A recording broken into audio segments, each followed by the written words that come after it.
नमस्कार दोस्त, कैसे हैं आप लोग। उम्मीद करते हैं ठीक होंगे। मैं एक और वीडियो लेकर उपस्थित हूँ आप लोगों के सामने, जो बिहार सरकार द्वारा जारी की गई एक नोटिस के आधार पर है। यहाँ पर आप लोग देख रहे हैं, राजस्व एवं भूमि सुधार विभाग बिहार सरकार इस विज्ञापन संख्या में BCECEB REV DLRS 2023-1 जो है ना, दिनांक 11/4/2023 को जारी किया गया है। यानी कि यह जो है, यह नोटिफिकेशन 11/4/2023 को जारी किया गया है। यहाँ पर स्पष्ट लिखा हुआ है, राजस्व एवं भूमि सुधार विभाग बिहार सरकार भू अभिलेख परिणाम निदेशालय के अधीन विशेष सर्वेक्षण कार्यक्रम के अंतर्गत मानदेय आधारित संविदा पदों के नियोजन हेतु ऑनलाइन कंप्यूटर बेस्ड परीक्षा के आधार पर पैनल निर्माण के संबंध में आवश्यक सूचना। यानी कि यह जो है ना, मानदेय के आधार पर इसमें जो इनकी बहाली होगी और कंप्यूटर बेस्ड परीक्षा के आधार पर इसका पैनल की जो है ना बनाया जाएगा। यहाँ पर जो दोस्त लिखा हुआ है, सबसे पहले हम लोग देखते हैं ऑनलाइन आवेदन आमंत्रित करने की बात की गई है। यानी कि आप लोग जो है ना ऑनलाइन आवेदन कर सकते हैं। यहाँ पे पद कोड, पदों की संख्या, पदवार, मानदेय एवं शैक्षणिक योग्यता, यानी कि यहाँ पर कौन कौन से पोस्ट है, उनकी संख्या कितनी है, उनकी मंथली कितना है और उसकी न्यूनतम अर्हता है, मतलब योग्यताएं कितना है, इसके बारे में हम लोग बात करते हैं। तो पहले हम लोग देख रहे हैं, सबसे पहले है विशेष सर्वेक्षक सहायक बंदोबस्त पदाधिकारी। कुल रिक्तियाँ 355 है। यानी कि बंदोबस्त पदाधिकारी की रिक्तियाँ 355 है। इसका मानदेय जो है ना 59,000 रुपया पर मंथ है। यानी कि 59,000 रुपया आपको जो है ना पर महीने मिलेंगे, जिसमें 52,202 रुपया मूल है एवं EPF एवं ESI कुछ जो है ना आपको जो है ना कि मिलेंगे, जो है कि आपको अलॉटमेंट मिलेंगे, यानी कि जो है ना भत्ता मिलेंगे उस रूप में। अगर टोटल जो है ना कितना मिलेंगे, 59,000 मिलेंगे। और यह कितने दिनों के लिए है, 12 महीने के लिए है। 12 महीने के लिए है जो है ना। आपको इसके लिए योग्यता क्या है, तो आप सिविल इंजीनियरिंग में स्नातक होना चाहिए। क्या होना चाहिए, सिविल इंजीनियरिंग में स्नातक होना चाहिए। और सरकारी या गैर सरकारी क्षेत्रों में कार्य का भी अनुभव होना चाहिए 2 वर्षों को। तो आप इसके लिए एप्लीकेशन कर सकते हैं। अगला है दोस्त जो है ना, विशेष सर्वेक्षण कानूनगो। विशेष सर्वेक्षण कानूनगो की कुल पद जो है ना 758 है। और इसकी जो है ना मानदेय जो है ना 36,000 पर मंथ है। यानी कि आपको प्रत्येक महीने 36,000 रुपये मिलेंगे, अलाउंस वगैरह लेकर के, है ना। इसके लिए जो योग्यता है, 3 वर्षीय सिविल इंजीनियरिंग में डिप्लोमा, यानी कि पॉलिटेक्निक किए हुए हैं, फिर भी आप इसमें क्या कर सकते हैं, अप्लाई कर सकते हैं। और इसमें भी 2 वर्ष की क्या है, न्यूनतम जो है ना अनुभव की मांग की गई है। अब देखते हैं आगे क्या है। अब जो है ना अमीन की है दोस्त, यहाँ पर देख रहे हैं भू सर्वेक्षण अमीन, जिसकी कुल रिक्तियाँ 8,244 है। भू सर्वेक्षक अमीन की कुल रिक्तियाँ 8,244 है। और इसका मानदेय है 31,000 का पर मंथ। यानी कि आपको प्रत्येक मंथ 31,000 रुपया मिलेंगे। और यहाँ पर जो है ना इसके लिए जो रखा गया है, योग्यता रखा गया है, 3 वर्षीय डिप्लोमा रखा गया है।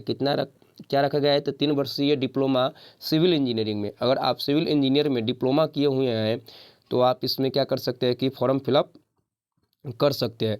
इसके अलावा आप लोग यहाँ देख रहे हैं लिपिक यानी क्लर्क के कुल जो है ना 744 पद है। क्लर्क की कितना है, 744 पद है, जिसका मानदेय है 25,000 रुपये पर मंथ। और किसी भी मान्यता प्राप्त संस्थान से आपको क्या होना चाहिए, स्नातक डिग्री होनी चाहिए। तो आप इसमें क्या कर सकते हैं, एप्लीकेशन कर सकते हैं। ये था अमीन के। तो इस प्रकार दोस्त ये जो था ना, इसमें विभिन्न विभिन्न प्रकार के पदों का विवरण था। ऊपर यहाँ लिखा हुआ है कि इस पद में आवश्यकता अनुसार परिवर्तन संभव है। यानी कि इसको घटाया भी जा सकता है या बढ़ाया भी जा सकता है। इसमें क्या है कि यह लिमिट नहीं है। अब हम लोग यहाँ देख रहे हैं, यहाँ पर जो है ना लिखा हुआ है 3 नंबर में, इसको थोड़ा देख लेते हैं क्या है, इसको थोड़ा देख लेते हैं। यहाँ पर लिखा हुआ आयु सीमा आरक्षण परीक्षा प्रक्रिया ऑनलाइन कंप्यूटर बेस्ड। यानी कि आप लोग जानते हैं ऑनलाइन परीक्षा होंगे, CBT परीक्षा होंगे। सिलेबस, ऑनलाइन आवेदन भरने की आवश्यकता की प्रक्रिया एवं अन्य विषयों से संबंधित जानकारी जो है ना, इनकी website BECB Bihar board Bihar GOV इन पर उपलब्ध है। यानी कि उसकी वेबसाइट पर जाकर विजिट करके आप इसके विषय में सारे जानकारी प्राप्त कर सकते हैं। और इसके अतिरिक्त जो है ना पैनल निर्माण कंप्यूटर बेस्ड परीक्षा होंगी और उस कंप्यूटर बेस्ड परीक्षा के आधार पर आपको पैनल निर्माण की प्रक्रिया होगी, जो आपको क्या है इसकी विवरण पुस्तिका में दिया हुआ है, जो आपको वेबसाइट पर विवरण पुस्तिका मिलेंगे उसमें इसकी बहाली से प्रक्रिया से संबंधित डिटेल्स उसी में बताया गया है। और यहाँ पर दोस्त आप देख रहे हैं जो है ना ऑनलाइन आवेदन भरने के अभ्यर्थी परिषद की वेबसाइट, यानी कि जो ऑनलाइन आवेदन करना चाहते हैं यह इस पोर्टल पर जाके आवेदन कर सकते हैं। इस पोर्टल पर जाकर आप क्या कर सकते हैं, आवेदन कर सकते हैं। यहाँ पर लिंक दिया हुआ है, सर्वे का लिंक जो है ना क्लिक करके अप्लाई ऑनलाइन लिंक पर क्लिक करके और तब आप क्या कर सकते हैं, निर्देश को पढ़ करके आप आवेदन कर सकते हैं। उसके बाद आवेदन की प्रक्रिया कैसी है, सबसे पहले आपको स्टेप 1 रजिस्ट्रेशन करना है।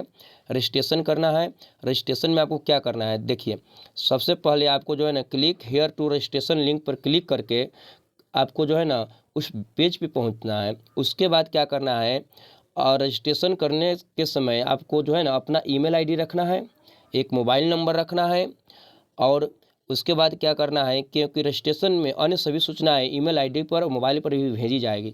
आपको एक ऐसा ईमेल आईडी रखना है और एक ऐसा मोबाइल नंबर रखना है जिस पे आपको मैसेज मिल सके, क्योंकि सारी भर्ती से संबंधित प्रक्रियाएं मोबाइल और ईमेल पर ही भेजी जाएगी।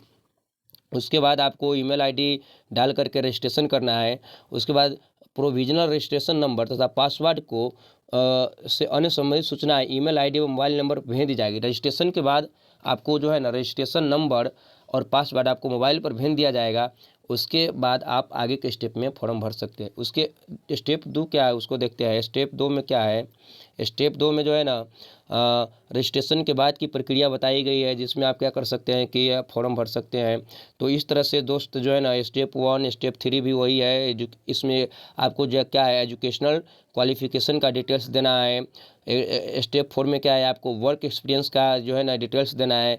5 में क्या है, स्टेप 5 में आपको फ़ोटो सिग्नेचर और डॉक्यूमेंट अपलोड करना है। इसमें आपको क्या करना है, फ़ोटो अपलोड करना है, सिग्नेचर अपलोड करना है और डॉक्यूमेंट अपलोड करना है। फ़ोटो और सिग्नेचर जो है ना आपको स्कैन कॉपी होनी चाहिए। फ़ोटो और सिग्नेचर क्या होनी चाहिए, स्कैन कॉपी की होनी चाहिए, और वह जो है ना जेपीजी या पीडीएफ फॉर्मेट में होनी चाहिए। कौन किस में होनी चाहिए, जेपीजी पीडीएफ फॉर्मेट में होनी चाहिए और स्कैन कॉपी में होनी चाहिए। और जो है ना अब छठा स्टेप है प्रीव्यू एप्लीकेशन, यानी कि सारा कुछ कर लेने के बाद आप एक बार एप्लीकेशन को ध्यानपूर्वक प्रीव्यू कर लीजिएगा। अगर उसमें किसी प्रकार की त्रुटि होगा तो आप उसे क्या कर सकते हैं कि सुधार कर सकते हैं। और उसके बाद आप जो है ना नेक्स्ट स्टेप में, यानी कि 7 स्टेप में आप पेमेंट कर सकते हैं। आप क्या कर सकते हैं, 7 स्टेप में आप पेमेंट कर सकते हैं पोर्टल की वेबसाइट पर जाके। और आपको पेमेंट करना है ऑनलाइन मोड में करना है। क्या करना है, ऑनलाइन मोड में पेमेंट करना है, जो क्रेडिट कार्ड से करना है, डेबिट कार्ड से करना है, नेट बैंकिंग से करना है, किसी भी चीज़ से आप क्या कर सकते हैं, पेमेंट कर सकते हैं। तो दोस्त ये था मुख्य बातें फॉर्म भरने से लेकर के क्या है कि रजिस्ट्रेशन तक का, और किस में कितना पद था, किस कैटेगरी में और किस में उस सब था। अब आगे हम लोग देख रहे हैं, यहाँ पर एक और डेट मेंशन किया गया है कि यदि अभ्यर्थी द्वारा गलत प्रविष्टियाँ की गई हो तो दिनांक 18/5 से 20/5 तक गलती के सुधार नहीं कर सकते, यानी कि अगर आप किसी प्रकार की प्रविष्टि में किए हुए हैं तो उसके बाद आपको सुधार करने की मौका नहीं मिलेगा। और उसके बाद हम लोग देखते हैं और क्या है दोस्त, इसमें कुछ हेल्प डेस्क की बात की गई है।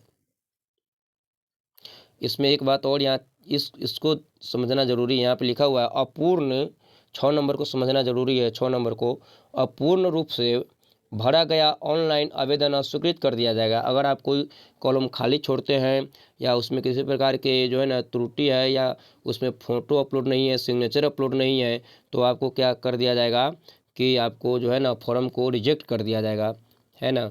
तो इस सब बातों को ध्यान में रखते हुए आप केयरफुली तरीके से क्या कीजिएगा, फॉर्म भरिएगा। और उसके बाद जो है ना यहाँ पे एक 7 नंबर में मेंशन किया गया, ऑनलाइन आवेदन में भरी गई सूचनाएं को ऑनलाइन कंप्यूटर बेस्ड परीक्षा चयन प्रक्रिया के अंतर्गत अभ्यर्थियों के अपलोड किए गए प्रमाण पत्र अन्य वांछित अभिलेखों को मिलान के क्रम में किसी प्रकार की त्रुटि पाए जाने पर उनकी उम्मीदवारी रद्द कर जाएगी। यानी कि आपको कोई गलत सूचना नहीं देना है, जो भी आपके पास ओरिजिनल सूचना है उसी को देना है, अन्यथा आपकी उम्मीदवारी भी रद्द की जा सकती है। अब सबसे ज़रूरी बात यह है दोस्त, इसको देखते हैं। यह जो है ना मुख्य जो है ना चीज़ है, यह जो है सबसे ज़रूरी बात है, ऑनलाइन आवेदन भरने से संबंधित महत्वपूर्ण तिथियाँ। इसको हम लोग देखते हैं। पहला है आपको रजिस्ट्रेशन, ऑनलाइन आवेदन भरने परीक्षा शुल्क भुगतान की प्रारंभ की तिथि, यानी कि आप 13/4 से फॉर्म भर सकते हैं। कब से भर सकते हैं? 13/4/2023 से फॉर्म भर सकते हैं। ऑनलाइन आवेदन भरने की अंतिम तिथि। अगला है ऑनलाइन आवेदन भरने की अंतिम तिथि, यानी कि आप 15/5/2023 के बाद एप्लीकेशन नहीं कर सकते, यानी कि लास्ट डेट है एप्लीकेशन का वह है 15/5/2023। और उसके बाद जो है ना तीसरा क्या है कि आवेदन भरने एवं परीक्षा शुल्क भुगतान हेतु चालान डाउनलोड करने की अंतिम तिथि 10/5, यानी कि आप 10/5 के बाद चालान को डाउनलोड नहीं कर सकते हैं। अगर आप नेट बैंकिंग के माध्यम से भुगतान करना चाहते हैं, जैसे हो गया डेबिट कार्ड हो गया, क्रेडिट कार्ड हो गया, यूपीआई के माध्यम से भुगतान करना चाहते हैं, तो आप 12/5 तक क्या कर सकते हैं? भुगतान कर सकते हैं, पेमेंट कर सकते हैं। उसके अतिरिक्त जो है ना इसमें है, अब जो है ना आपको एप्लीकेशन में किसी प्रकार का त्रुटि हो गया है तो उसे एडिट करने की जो डेट है, सुधार करने की जो डेट है वह है 18/5 से लेके 20/5 तक। इसके बाद किसी प्रकार की कोई सुधार नहीं होगी, यानी कि 2 दिन तक आपको सुधार करने का भी टाइम दिया गया है। उसके बाद है अपलोड ऑनलाइन एडमिट कार्ड। इसकी सूचना बाद में दी जाएगी, परीक्षा कब से होगी और आपको जो है ना एडमिट कार्ड जो है ना कब जारी होगा, ये सब की सूचना बाद में दिया जाएगा, है ना। तो यह जो मुख्य रूप से था बिहार सरकार के द्वारा जारी किया गया अमानत के लिए जो अमीन के लिए और सारे पोस्टों के लिए जो नोटिस दिया गया था, उसके आधार पर मैंने यह वीडियो बनाया है। दोस्त वीडियो को ज़रूर देखिएगा और किसी प्रकार की त्रुटि लगे तो मुझे कमेंट करके ज़रूर बताइएगा। सब्सक्राइब कीजिएगा। समय समय पर आपको सभी सरकारी नौकरियां से संबंधित, रिजल्ट से संबंधित वीडियो आपको मिलते रहेंगे सबसे पहले। तो इसमें किसी प्रकार अगर त्रुटि होगा तो मुझे ज़रूर कमेंट करके बताइएगा और वीडियो को सब्सक्राइब जरूर कीजिएगा। धन्यवाद।